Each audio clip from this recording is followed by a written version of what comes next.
Live from KSAT 12, the Nightbeat starts right now. They were worried their toddler was being mistreated at daycare. The lengths the parents went through to uncover what was going on and what they found left them stunned. But first. Tonight, calls for an investigation after the mother of one of the Uvalde victims violently shoved by a DPS trooper at a Uvalde school district elementary school. Now, this happened as students across the country took part in a national school walkout. Students in Uvalde also joined in. They left their classes to demand changes to gun laws. The night team's Lee Waldman was there as students said, enough is enough. I have my ID and I'm going to get my son out. Hey, don't put your ID on her. I have an ID. This is the moment Ana Rodriguez was pushed out of Flores Elementary as she went to check her son out of school. She tells me before this video, she had gone inside and yelled for her son to walk out. Rodriguez says she was forced out when he wasn't allowed out of the auditorium. That's when she went back, banged on the door, and showed her ID to check him out. Son, if she can do that quietly, then let her go.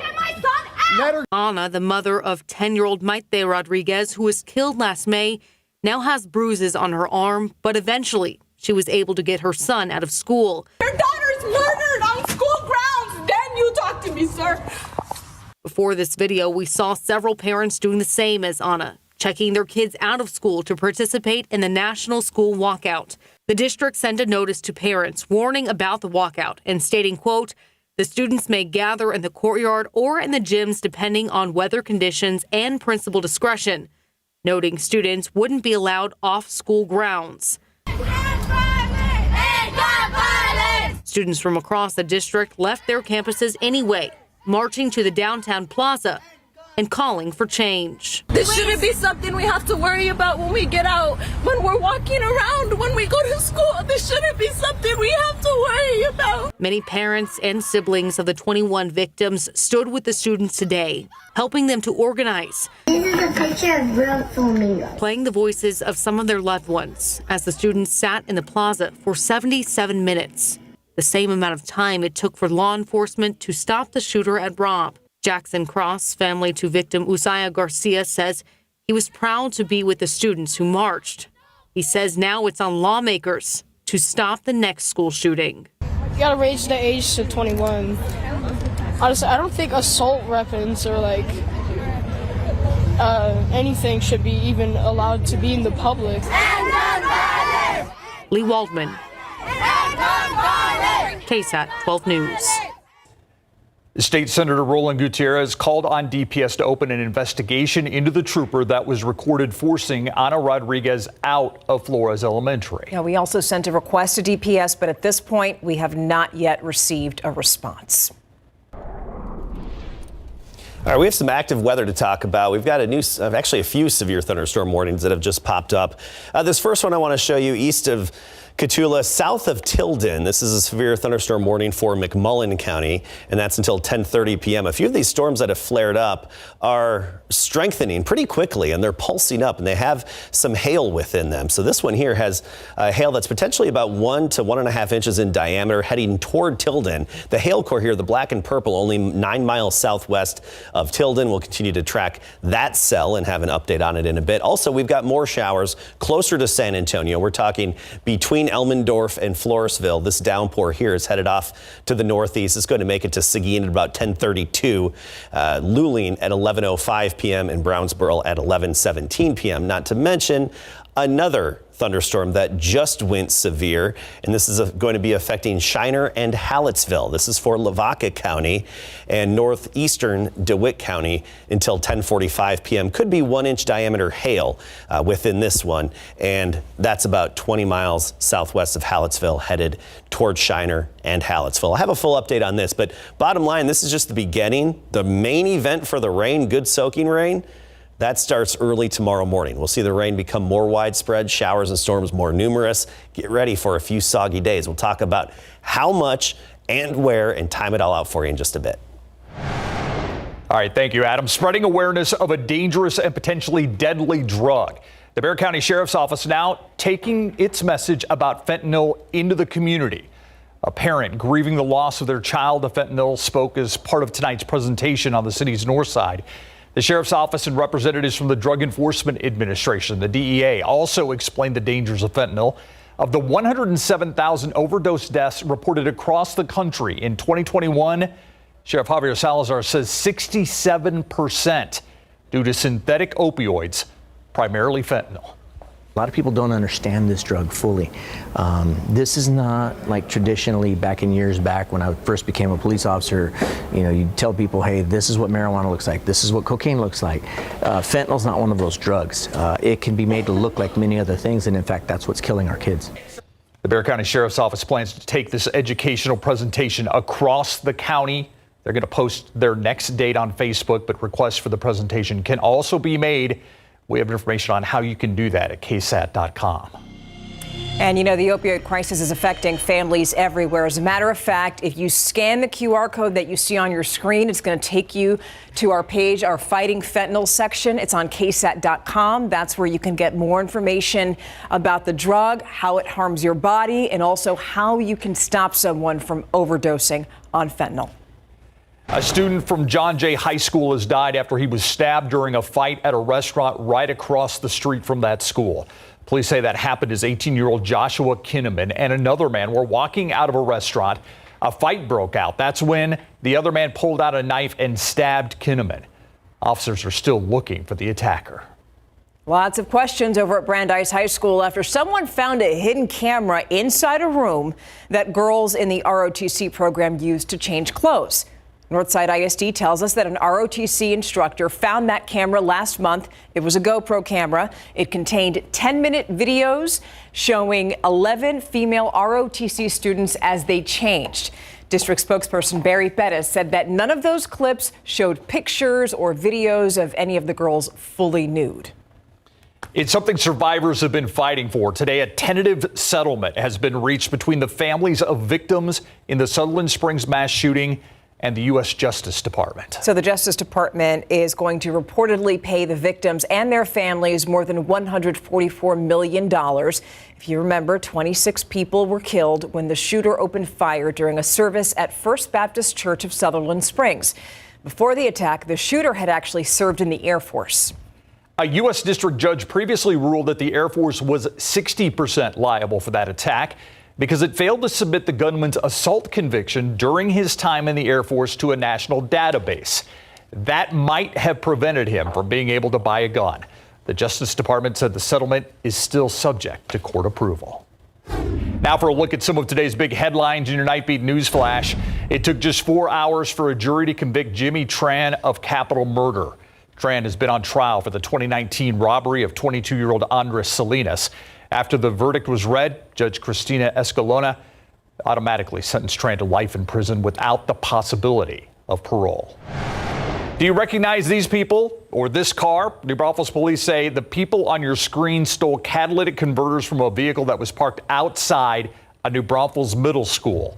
If you know anything that can help, call Comal County Crime Stoppers at the number on your screen, 830-620-8477. That's a look at your Nightbeat News Flash. Now here's some things happening tomorrow. City leaders temporarily doing away with the curfew at certain parks for the holiday weekend. So starting tomorrow at 11 p.m., curfew is going to be lifted at the parks right there on your screen. But that curfew is going to resume again Easter Sunday at 11 p.m. As showers developing in our area, Adam showed some of them to us, and there's more on the way. Rain clouds bringing both cheers and tears for area farmers. Yeah, because in a time of drought, the potential for a full day of steady rain is really welcome news. The Night Team's Patty Santos tells us that it's put strawberry farmers in particular in a jam. Any prayer for us local farmers would be greatly appreciated. That request coming in from Poteet strawberry farmers at Sotax Farm. If it rains too much, that could damage them. Farmers spent the better part of the weekend into today picking the ripe berries from the fields, but there's still a lot of fruit left on the ground. The berries that ripened throughout all the heat that we just had on Monday, Tuesday, and Wednesday, we're just going to kind of roll the dice and see what happens. I know a lot of people picked today. We talked to a lot of the farmers in the meeting that we were just in. A lot of them picked today.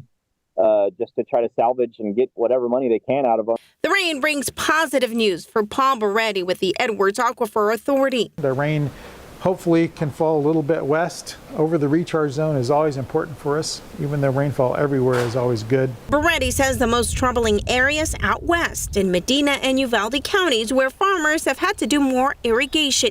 He says tomorrow's expected rain is a good start. It's good to have some of these rainfall events over a weekend, but we need lots of those over many weekends. Patty Santos, KSAT 12 News.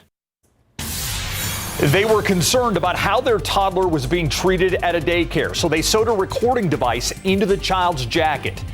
KSAT investigates with those stunning recordings coming up.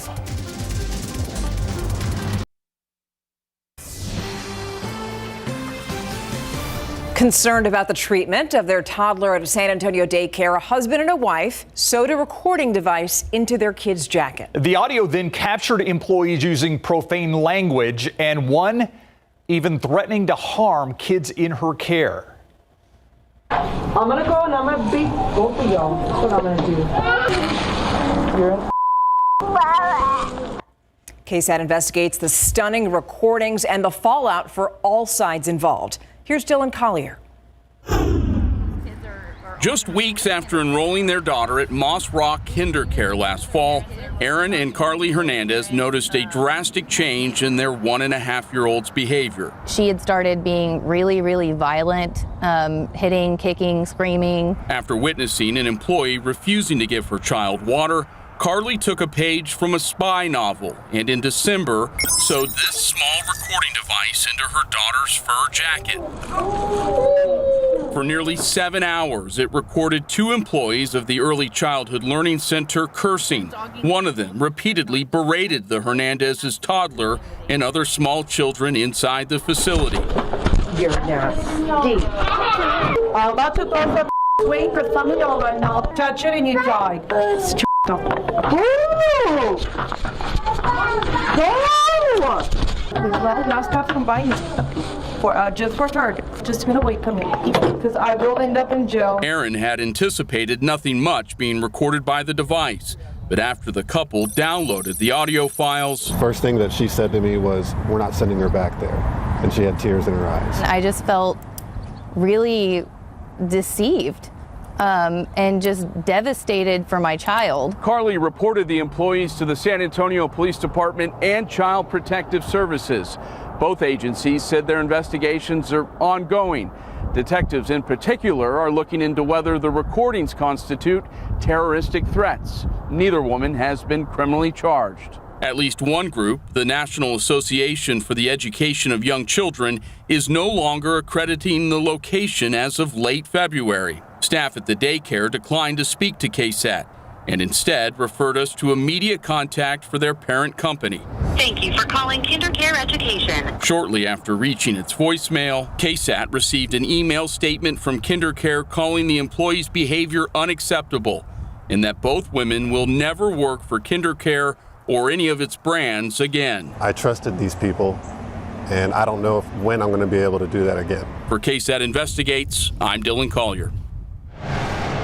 A fundraiser today for a place that offers hope and help. I was honored to be part of this fundraiser for Alpha Home at the San Antonio Country Club. The nonprofit offers women substance abuse treatment regardless of their ability to pay. Maggie Hartman was today's honoree. She and her husband, of course, started Morgan's Wonderland. They're big supporters of the mission of Alpha Home. Maggie told a great story today about what this place means to her. It was a great event. A lot of powerful stories in that room today, that's for sure. Yeah, we're glad that those stories are definitely being told. Yeah.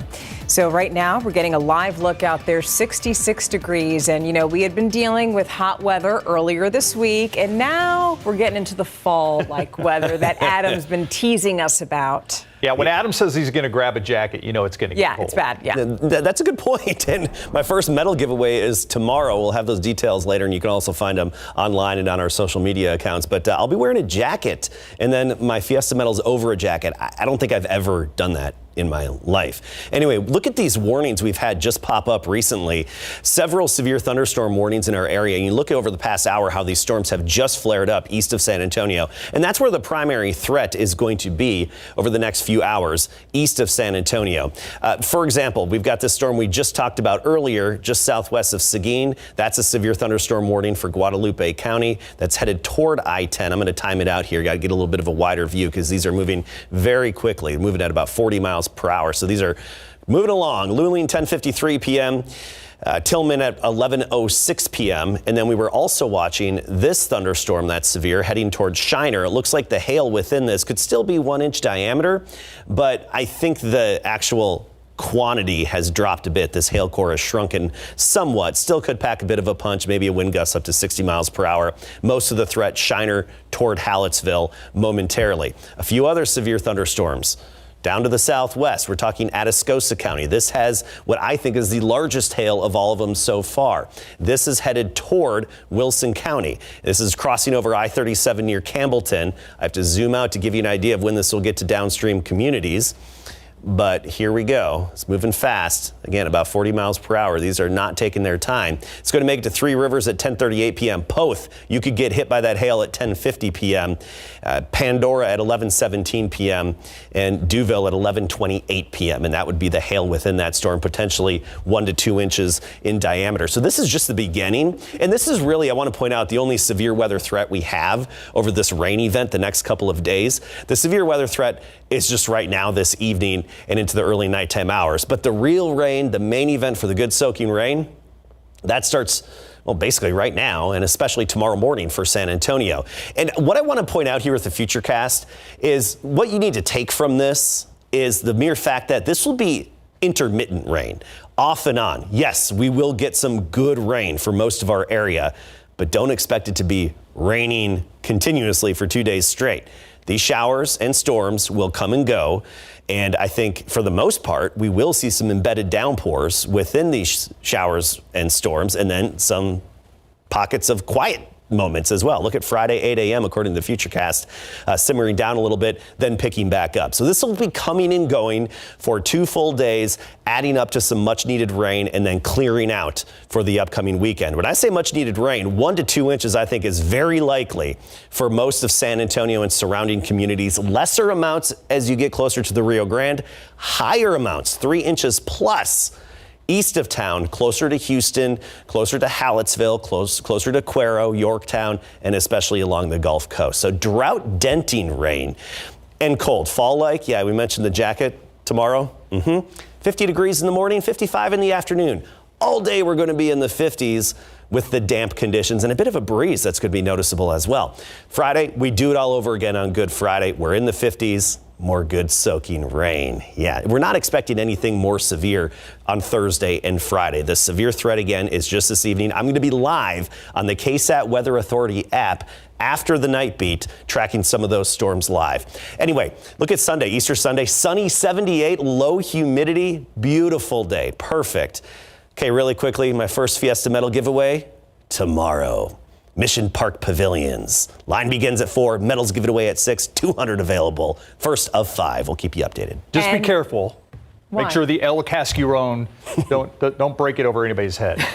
Trying to say. It's a cool looking medal, by the way. And a lot of people are going to be indoors tomorrow watching the Spurs. Hopefully. Yes. Yeah, we don't know what the reaction's going to be in Austin. That's where our Larry Ramirez joins us live. Larry. Yeah, it's going to be interesting to see what the reaction is like. But talking with the Spurs today, they really think they're going to have a good reception here, and they are ready to put on a show for the fans up here in Austin. So coming up, we're going to talk more about that and the fact that the young guys, they really want to get out and enjoy Austin. Plus, some SAFC Academy players came up with a sweet, and I mean sweet win last night. Coming up.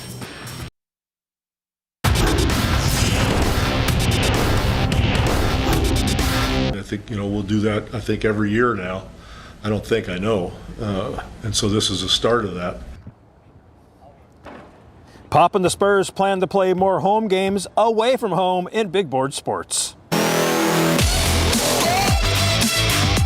Good evening, everybody, and welcome live to Austin, where the San Antonio Spurs will play back-to-back games at the Moody Center, which is located right behind me. And I'm telling you what, it is a beautiful venue. And how about this? The Spurs have just 3 games left in the regular season. Now, this team, they stayed in Phoenix last night, and they flew into Austin this morning after losing to the Suns. They touched down 45 minutes early and arrived at their team hotel around 3:30 this afternoon. The Austin media was also here to get team arrival. Now, the Spurs held a media event not long after that, and Pop told us that it's strange to get back to Texas, but you're not home in a sense. Now, playing home games away will continue in the future. The Spurs organization just wants to expand the territory. You know, we live here in this region, you know, all the way from Mexico all the way up to here, and we'd like to spread that experience that we've had with the Spurs into another area, because we haven't been up here. But to do that, we've got to make the effort to be seen and to get up here and play some games. And I think, you know, we'll do that, I think, every year now. I don't think, I know. And so this is the start of that. It's the T, Keldon. The Spurs will play a total of 4 home games away from the AT&T Center this season, and they're already halfway there after holding home games in Mexico City and the Alamo Dome. Now, the guys will get to hang out in Austin for a few days, which isn't a bad thing for them. I got to come down here last summer and last fall as well, and just experience the city a little bit. You know, I like it. It's a lot different than San Antonio, obviously, but I feel like there's a lot of young people here. It's really active. It's a really cool city. There's a lot of great food out here. The lake and the water area is always fun to walk by and hang out in those spots. And just the energy down here is great. You know, it's a very lively crowd, as opposed to San Antonio. It's kind of a different speed. So it's good to be back. Some Spurs fans are not happy at all that their team is playing home games here in Austin, and rightfully so. Spurs legend Sean Elliott feels there's no reason to worry. The Spurs are just trying to expand their fan base. In fact, the Spurs, hoping to grow their brand, reminds Elliott of his early days in San Antonio. I can remember when I first got here in '89, and Red McCombs put Pop and I on a little bus, a hotel shuttle, and we went down to all these small towns in South Texas, and we did clinics in parking lots, and we signed autographs at HEBs and at malls, and that was all to drum up fan support. I mean, we went to Laredo, Uvalde, Victoria, Del Rio, Brownsville. I mean, you name it, we were down there, and it's essentially the same thing. Spurs will host the Blazers tomorrow night at 7. Devontae, Doug, Jeremy, and Devin will not play. Keldon and Romy are questionable, and Zach Collins is probable with a cut on his left pinky. Then the Spurs will take on the T-Wolves Saturday afternoon at 3 at the Moody Center. So SAFC advanced in the U.S. Open Cup after the break.